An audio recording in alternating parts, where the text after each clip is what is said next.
Binghamton basketball is ready to tip off another season at the Bearcats Event Center. The men will take the court for the first time 2 weeks from tomorrow for its first scrimmage against Queens College. The team was on the hardwood, though, this morning for the first practice of the preseason.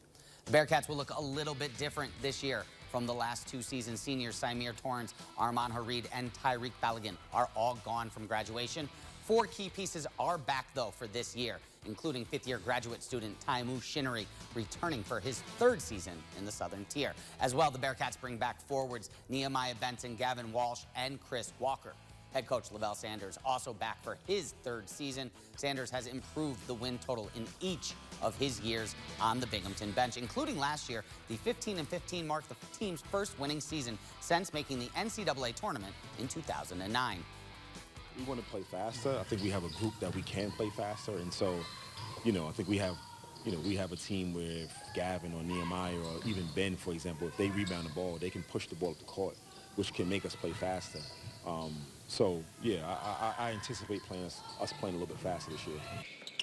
Leading the way for the Bearcats, both offensively and defensively this season, will once again, as mentioned, Taimu Shinnery, the 5th-year forward, has already eclipsed the 1,000-point mark in his career, but he says he spent the summer improving his game to take the next steps. I try to improve every day. This summer I wanted to work on, being a better creator, having the ball in my hands and shooting the ball at a higher level.